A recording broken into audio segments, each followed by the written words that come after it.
Café con Leche siempre ha presentado a los candidatos en la radio, pero ahora no hay la posibilidad de presentarlos en la radio, pero queremos que este 8 de noviembre todo el mundo salga a votar y por eso nos hemos dado la tarea de continuar haciendo las entrevistas en media social. El día de hoy tenemos a la candidata Raquel Derfler. Ella es la candidata para representar al Antelope Valley Union High School District en el área número 4 de la mesa directiva. Hello, Raquel. Thank you very much for accepting our interview. We are so happy to have you. Hi, Lilia. Thank you so much, for allowing me time to speak with you and to, have a little time with your wonderful listeners as well. Okay, tell me a little bit about yourself. Okay, so I have been here for a really long time. I have lived here in the city of Palmdale for 30 years. So I am been here, very long. And as far as that, I am also a mother. But aside from being from a mother, my most important job, I would say, where my heart is I'm a community advocate. So I have been working and engaging with the community, fighting for immigrant rights, workers' rights. I've done that with Chirla, and I'm a member of Chirla Antelope Valley. So I work a lot with my organizer, Miss Patty. That's things like, helping our residents understand their rights. So workers, know your rights type workshops, speaking out to elected officials as far as advocating for issues that are important to our immigrant community. So it's not just immigration reform, but it's also safe work conditions, affordable health care, those types of things. And then I've also realized that just because members of our community, are aware of their rights just out in the community, some of them aren't quite aware of they do have rights in their child's education. So that's something for several years that I have been working towards, is just having educational justice for our families so that their children, no matter where they live in the Antelope Valley, they have a quality education, and that the parents are able to basically work in partnership with those schools to, really afford the best education for their child. Okay, I'm going to try to translate whatever you said, and it's going to be it's a lot, but let me do my best effort. Okay, Raquel ha vivido aquí en el Antelope Valley por aproximadamente 30 años. Dice, yo soy madre y también soy una abogada de la comunidad que trabajo por los derechos de los inmigrantes, trabajo por los derechos de los trabajadores. Soy miembro de Antelope Valley Chirla y trabajo con la señora Patricia. Hemos estado ayudando a todos los residentes a entender cuáles son sus derechos y cómo pueden defenderlos. También hablamos con oficiales electos para abogar por las personas que estamos representando y les tratamos de explicar cualquier situación que esté en ese momento en la atención de Chirla. Así es que ella por eso decidió. Well, what was the reason why did you decide to run this time for Antelope Valley Union High School District? So as I've been out speaking with parents and students, I'm just realizing that the district is really no longer reflects the community that it's here to serve, number one. So the fact that my trustee area is majority Latino, and there is no Latino representation on the Board of Trustees. So that would be one thing.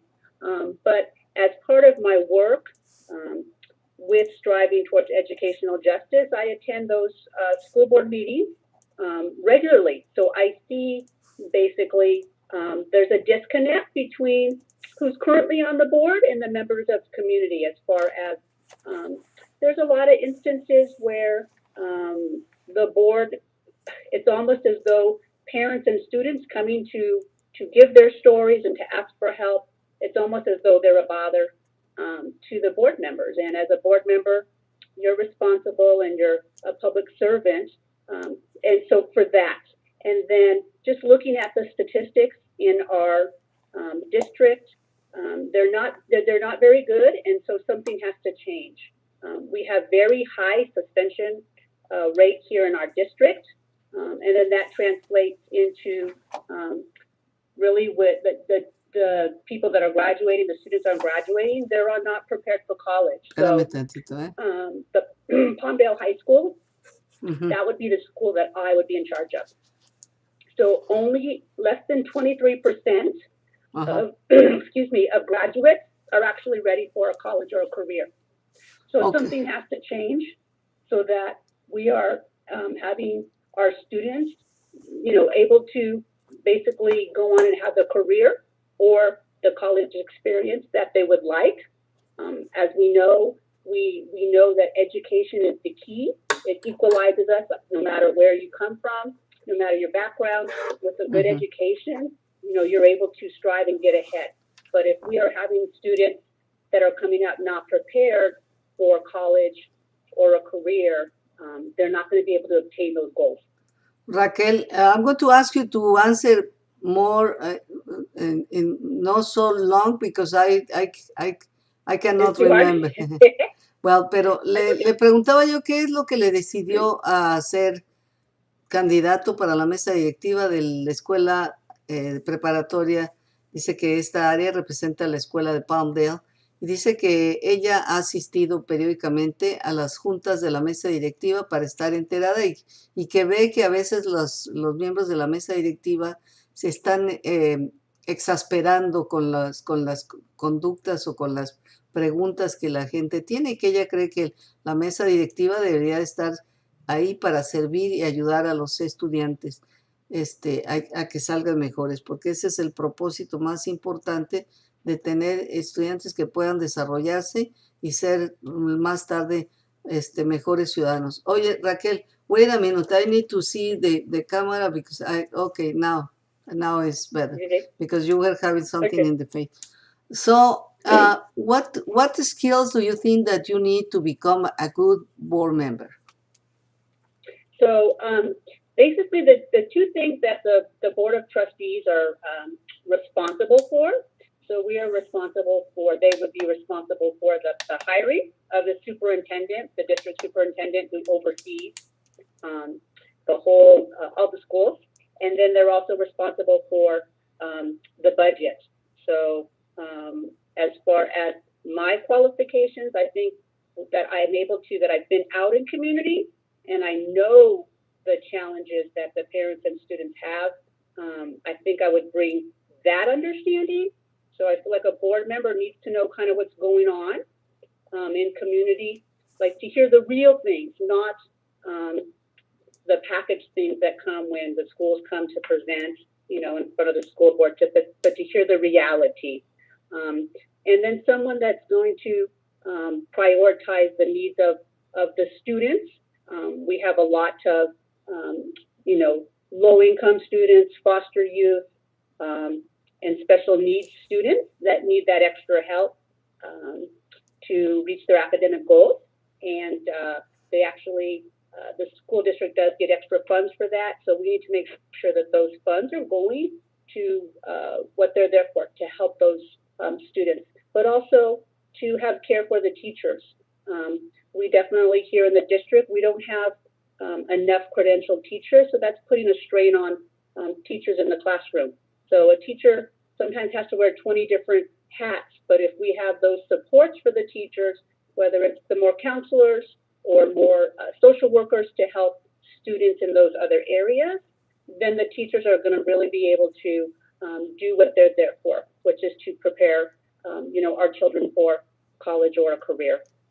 Mi pregunta fue, ¿qué cree ella que son la experiencia o las habilidades que requiere un miembro de la mesa directiva para poder apoyar a los estudiantes? Dice, bueno, las responsabilidades más importantes de los integrantes de la mesa directiva, uno es contratar al superintendente y el otro aprobar el presupuesto. Dice, hay recursos que se deben destinar específicamente para estudiantes que están más rezagados y uno de los problemas que yo veo es la escasez de maestros que existe en este momento y todas las cargas que se les dan a los maestros porque no hay personal suficiente. Así es que yo creo que si se contrata personal extra para apoyarles en otras actividades como trabajadores sociales, como otro tipo de trabajadores que puedan apoyar a la educación, entonces el maestro va a tener la posibilidad de hacer mejor su trabajo. Pero dice, pero yo creo que mi función como miembro de la mesa directiva sería ahí abogar por darle más atención a los estudiantes. I think that since you are Hispanic, you know what are the conditions of the Latino community, no? How do we live in Yes. houses with so many people living in the same house that we don't have a specific place to do homework? We don't have computers. We don't have technology. You are doing homework when there is a lot of noise because somebody else is doing something else. They are cooking when in the same place that you are doing the homework. So why do you think that it's important to know that kind of issues?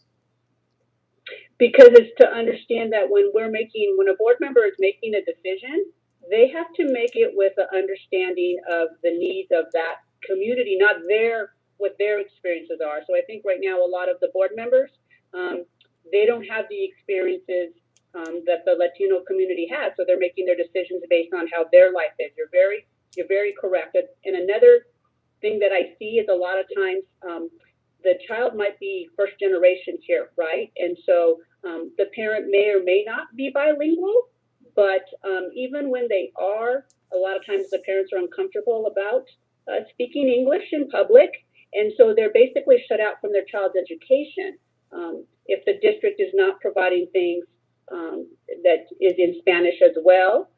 I know at the board meetings I've attended, there's never been a translator there.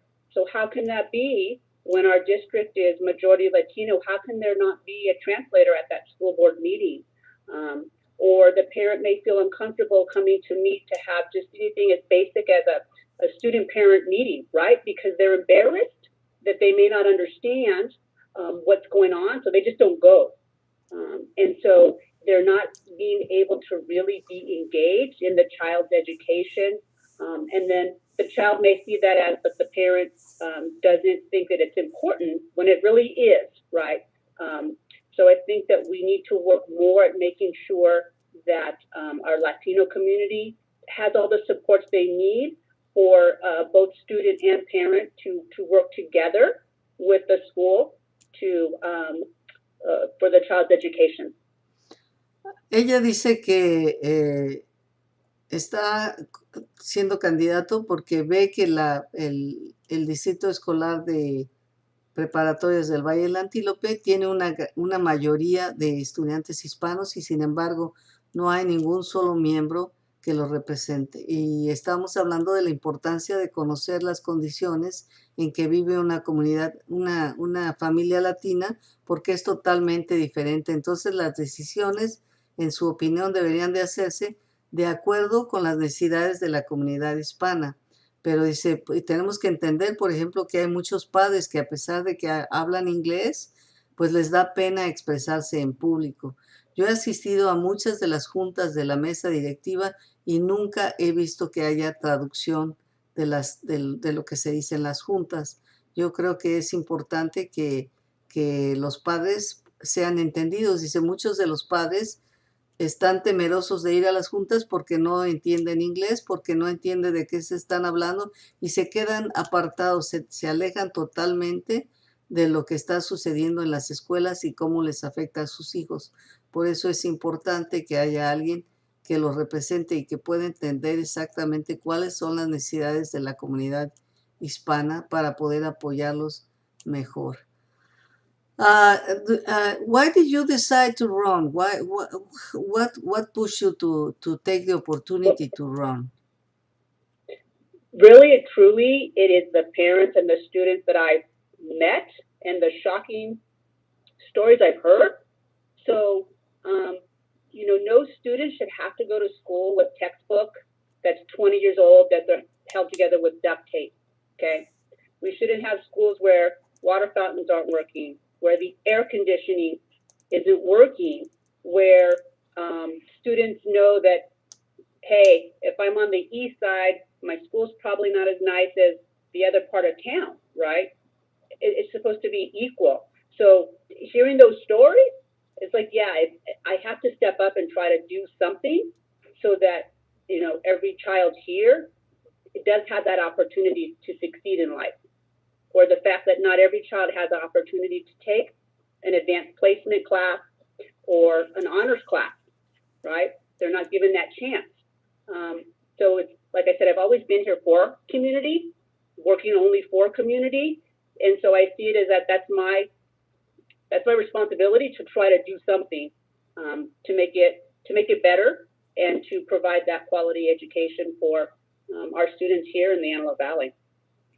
La pregunta fue, ¿qué es lo que la empujó a inscribirse como candidata al Distrito Escolar del Valle del Antílope para la mesa directiva? Y dice, pues es lo que he visto, dice, hablando con la comunidad, y me doy cuenta de las situaciones que existen, dice, porque por ejemplo hay algunas escuelas que no cuentan con los servicios básicos como el servicio del agua o el aire acondicionado no está funcionando, cosas que suceden, y me doy cuenta de la diferencia que existe entre las escuelas que están ubicadas en el lado este y las del lado este. Yo creo que todos los estudiantes deberían de tener la misma calidad de escuelas, la misma calidad de servicios que se ofrecen, porque es la única oportunidad que se les va a dar para que puedan salir adelante, para que puedan desarrollarse como profesionales. Así es que el estar seguros de que todo mundo recibe la misma calidad de servicios es muy importante para mí.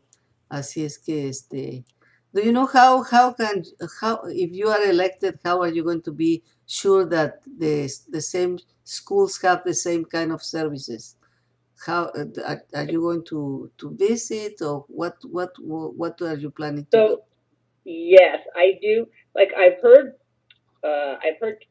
testimony from students and parents, but it would be that yes, I would be visiting for sure my own school that I'm responsible for, which is Condale High School, but also on Avenue Q, they have opened up a second location for SOAR Academy, and so looking at those, but pretty much yes, visiting all the schools within the district, or when a parent or a student is coming to that board meeting and they're giving their public comment and they're raising an issue, to make sure that I follow up with that parent or student, because we see that so many times. Like going back to the issue with me talking about the textbook that was 20 years old, held together with duct tape. Originally, it was the mother that had come to the school board meeting to let the board know. Following month, the student herself came and said. And the third board meeting after that, the board members really asked, like they were confused. They didn't know that someone had mentioned that. So to me, it was like you weren't listening to the mother and the daughter who were coming and telling you and asking you for help. So it would be a combination, obviously listening when people come and give public comment, and then myself, actually visiting those campuses and letting students, parents, teachers know that as a board member, we're there as a public servant to really help and try to make the district the best that it can be for everyone. Estamos hablando dice, hace rato comentó de un estudiante que llevaba un libro, estaba trabajando en un libro de 20 años de antigüedad, que estaba incluso pegado con Durex, y que la mamá se fue a quejar.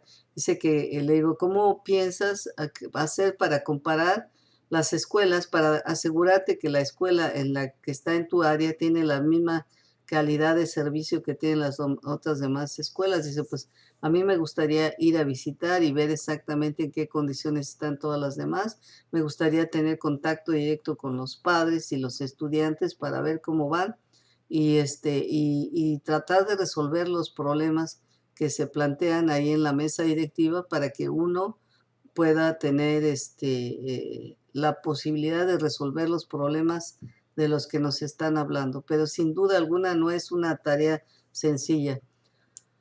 Do you know when you are a board member, many people is going to try to approach you for many other reasons, but I think it's the responsibility of each elected official to understand that your only employee is the superintendent, so that you have to try to navigate for the established avenues in some ways that you are not going to make a revolution. No, it's do you know, because so many people is going to approach you trying to take advantage of whatever. And there are some rules and there are some limits in for your participation. Obviously, you are talking really well, like at advocating in the board for the students, for with the needs that you see, that you can expose when you go to see the school and say, hey, how come other schools have this kind of services? Or not even that, no? I would like this kind of service for the Palmdale School District. I don't see why not if we have the money. But it's a different and difficult task that you are going to have to prepare yourself very, very well, because there are so many rules also. For example, you have budget, but the budget is only can be only be spent in some category, and you cannot move it. Right. And you have the need Exactly. here, but you have the money here, but then you have to use the money in the best way that you can. So many rules and so many barriers that you are going to learn little by little, but I am happy that you have the desire to help and to prepare yourself to become better, because every place that excuse me, every place that you go, you have to go and learn. First, learn the most that you can about the rules, regulations, and then start to act. Otherwise, it's like just going to produce more conflicts instead of resolutions. And we want to, we want help, but we need somebody who really have clear what to do and how to do it in the right way, following the rules and regulations, because there are so many rules and regulations. But it's so good that you had the desire. And this is the first time that you are going to run. How many people is running for the same position? So I have two other opponents that Okay. are running this time. So back in 2018, when the current member Amanda Perel won, it was two of them. So now we have three for this time around. Three candidates. Okay. Yes. Yes. Well, three candidates. What happened if for some reason you don't win this election? Are you going to continue trying again in any other Yes. So how I view it is, whether I'm successful or not, I'm getting my message out there as far as those values that I hold to me and what I am looking for the school district to do. So for me, of course, one would want to succeed, but if I don't, at least I know that maybe I've had put some new ideas into folks' head, or had people start thinking about, oh yes, why doesn't that happen? Why do we not have a translator, at the school board meeting? Or kind of realizing that students, parents, community, you do have a say in the budget. So I mean, things like that people may not know now, but maybe they'll learn from me and me speaking up and talking about it. So yes, I would continue to advocate for my community in whatever manner that I'm able to do. Le pregunto que si no gana, ¿qué es lo que va a hacer? Dice, bueno, yo espero ganar, pero si no ganara, por lo menos quiero sembrar la semilla de todas las cosas que están pasando para que alguna otra persona pueda continuar con ese trabajo, o por lo menos se le despierte la inquietud para poder abogar por la misma cosa, las mismas cosas que yo veo. Pero dice, now, what I was asking you this because, after you had the first experience running, and if you don't win and you don't try again, then you lose all that time and experience that you already got. And and I think that you should at least keep in mind. I don't know if you know about Mike Reeves, that is a guy who runs so many times that I was even Oh yes, concerned for him. And then all of a sudden he won two positions, one in the hospital and one in the Antelope Valley College. And then I thought, yes. do you know, we have to be persistent. I didn't win once. I'm going to try again and try again. And so, in some way, that people can think that you are serious about your commitment with the community, don't you think? Yes, I think so. So for me, I'm going to keep going regardless because I'm doing it for my community. So that's really my motivation. So sometimes when things maybe not go the way we want, I'm not going to give up because I know that I have community is counting on me to do it. So it's nothing about me. Um, and I think that's what makes my motivation stronger is that I'm doing it for the people out here in community that don't always have the opportunity to have that voice or be in those spaces. So that's my motivation. It's never personal. It's not for me. It's for my community. I, So yes, I would keep trying. le preguntaba si ella va a tratar de continuar corriendo en otra experiencia, si por alguna razón no gana en esta ocasión, que si intenta continuar siendo candidata. Y hablaba yo de Mike Reeves como después de haber intentado, ya no me acuerdo cuántas veces, hasta que ganó y ganó dos posiciones. Y yo creo que es lo que tenemos que hacer, no desaprovechar la experiencia que tenemos cuando corremos para una elección, y además porque la gente se puede dar cuenta que eres una candidata o candidato serio que realmente está ahí para tratar de ayudar y no solamente para ser una personalidad. Así es que dice que ella sí va a continuar y espera que en esta ocasión, si no gana, por lo menos deje la semilla, pero también que va a continuar tratando de hacerlo mejor. Dice, ¿por qué no lo hago para mi beneficio? Lo estoy tratando de hacer para el beneficio de nuestra comunidad.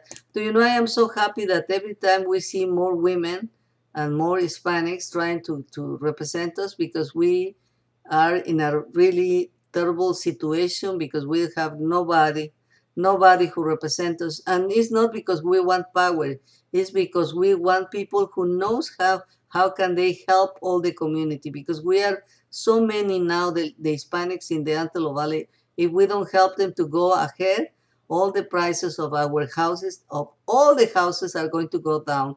Then we have to think, okay, how can we help all these people to go ahead? Because we live in an area, in the aerospace area, that is an opportunity for everybody. We just have to have good schools to help everybody to be successful, don't you think? Exactly. So we have so many. I know so many families and so many parents. They come here and they sacrifice. It's not really for themselves. It's coming for their child.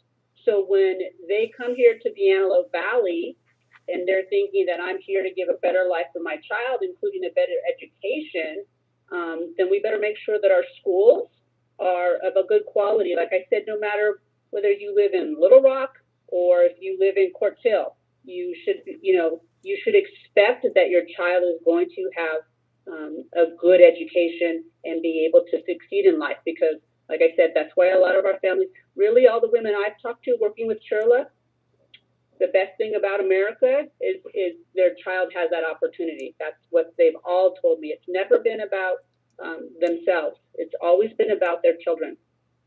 Bueno, estamos hablando como de la comunidad de inmigrantes. Si no ayudamos a todos a que salgan adelante, pues los precios de nuestras casas, nuestra única inversión, va a ir para abajo.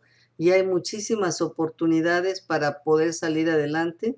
Y ella dice que habla con muchas de las mamás que son inmigrantes, que vinieron no solamente para tener una vida mejor, pero para darle la oportunidad a sus hijos que tuvieran algo diferente, una vida llena de éxito. Y aquí está por eso ella tratando de luchar para salir adelante. Y do you know another thing that I want to mention? Many parents don't go to the meetings because they go down the hill to work. So when they come back, they are absolutely exhausted. They don't want to go to any meeting of anything. They just want to go to prepare for the following day that they have to go to work again and spend maybe 4 hours driving. So it's going to be important that we think, how can we bring them the information in some way that This is why I am so grateful with all the schools that allow Café con Leche to bring the information to the parents when they are to driving to parents. work. Otherwise, it's so difficult. And I have here many organizations saying, "Oh, we organize so many meetings to give the opportunity to Hispanics, but they don't show up. They don't show up because the meeting is in English. They don't show up because they are going to work. They don't show up because they are talking about many issues that they are not important for them, specifically for them. Then we have to look another for other avenues to give the information Exactly. that they need, not the information that we want to give. No. Yes, so that's what I'm saying. The current board, it's just they look, they view, and they make their decisions based on the prism of their experiences. So you're very right. They don't have the experiences of our immigrant families as far as maybe both parents working, going down below, or when you have a school board meeting at 5 o'clock, people aren't home yet, right? Or like I said, there is no translator at the school board meetings I've been to. And so, like I said, I think translation is a large part of it where the district thinks they're giving those opportunities to the parents, but they're not understanding. If they can't understand what's being said, then they're not going to be able to participate at all. So yes, you're exactly correct. It's shows like this that I know gets information out to our community as opposed to something that the district may put out themselves. And I know in our community, trust is like a large thing. If they don't know that person, they're not going to necessarily trust in it. Where they know you and they trust you, so they'll listen to what you have to say if you're able to give them that information. Well, do you know, it's so interesting. We have so many things to do, but we will continue working to be able to get whatever we need for, because we want a better community. And do you know, if we all together, if we work in the same direction, we are going to have an excellent Antelope Valley for everyone. Nobody left behind. No. Exactly. It literally does. So you know the phrase, it takes a village to raise a child. Well, that's very, very true when it comes to schooling. So it takes the teacher, the parent, the student, administration all together to make that experience, a good one for the child, to have a good outcome. Is everyone working together? Well, thank you very much, Raquel. Estamos hablando, amigos, de todo lo que se requiere para poder salir adelante para la comunidad hispana, que muchas personas no entienden, que no van a las juntas, no porque no quieran, sino porque vienen del trabajo, vienen de manejar por horas, y cuando llegan, solamente llegas para prepararte para el otro día de trabajo, y además no vas a ir a una junta donde se hablen de muchísimas cosas. Tú nomás quieres que te resuelvan tus problemas. Así es que por eso hay que buscar otras avenidas para entregar la información a la comunidad hispana, que trabaja mucho, pero ya somos tantos que si no ayudamos a que todos los que vivimos en el Valle del Antílope salgamos adelante, esto se va a ir para abajo. Y tenemos muchas oportunidades porque vivimos en un área donde las compañías aeroespaciales son una excelente oportunidad para todos. Lo único que necesitamos hacer es ponernos todos de acuerdo, trabajar en la misma dirección y lograr un Valle del Antílope muchísimo mejor para todos. The last question, the new academy, SOAR Academy, is going to be in your area? So it's a second location. So the original SOAR, so what they do is the students that are accepted, so they take their normal high school, but they also take classes at the community college. So if a student is really, really, really motivated, they can graduate with both their high school diploma, but also their associate degree from Antelope Valley College. So the first one was in Lancaster, and they've opened a second location in Palmdale, which is there on Avenue Q. So that will be the second school in my area aside from Palmdale High School. And area number 4. Yes. Oh, you are so Trustee area lucky. number 4, correct. You are so lucky. You are so lucky. Well, thank you very much, Raquel, for your time, and I wish you good luck, and we will continue in communication. Thank you. Thank you so much for the time to just meet with you, and of course, everyone listening as